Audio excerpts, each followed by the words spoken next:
There are only a few hours to go before the Barcelona Climate Change Talks conclude, and the draft text is agreed for next month's crucial COP15 meeting in Copenhagen. Yesterday, the ITU, the only organisation representing ICTs here this week, held a hastily scheduled press conference as it fought to convey the potential of ICT in combating climate change. It's disappointing that currently there's no mention anywhere in the negotiating text of ICTs or telecommunications. We think that's an omission, and we're encouraging the parties to include the ICT telecommunications sector in the sectoral section of the text, because we believe it has a very important role to play. The problem that we have is that we need a legal framework.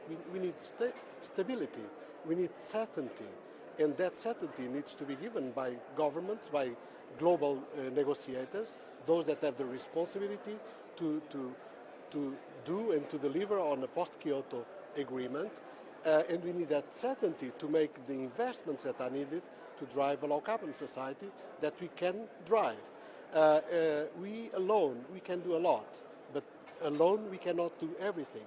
With the help of governments, we can do much more to drive this world to be sustainable and to avoid the problems that we may face if temperatures rise above 2 degrees centigrade.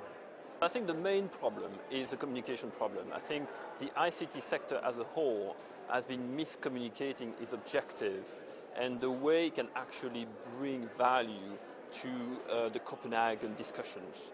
And the main value is to build a business model around what ICT can actually provide to the other sectors in terms of carbon reduction potential.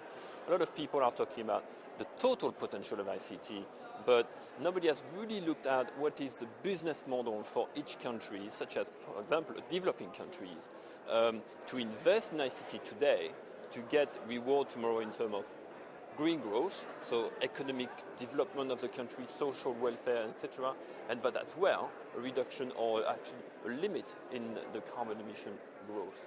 We in the ICT sector, we think that we have an offer to make to the governments, and it's unfortunate that the governments have not yet understood the dimension of the offer. When a sector can deliver an offer of 15% of global emissions reduction by 20%, and the governments, they are not paying any attention to that.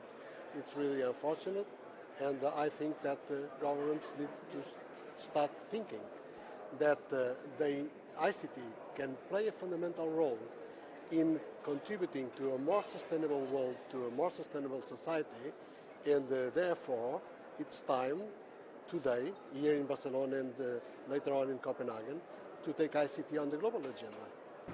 Negotiations here continue late into the night, and yesterday evening the ITU hosted an open side meeting in a last-ditch attempt to lobby government delegates.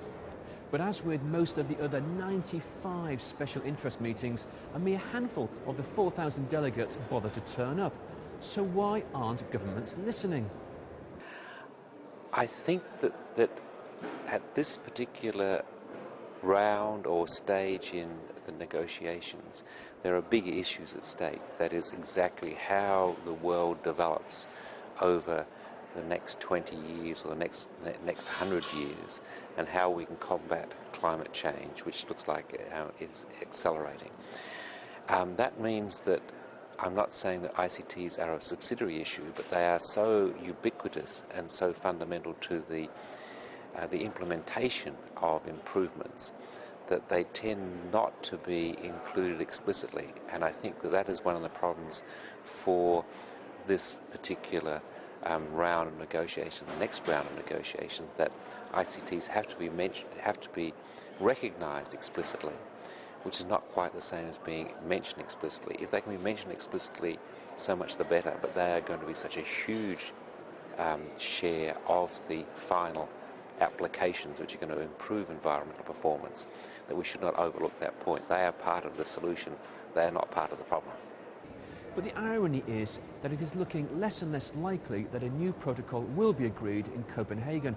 Despite the timeline set in place at the COP13 meeting in Bali 2 years ago, several major government delegations are now suggesting that the best we can hope for will be an agreement, hopefully legally binding, but certainly not a full-fledged protocol, and that the negotiating process could continue for another 6 to 12 months.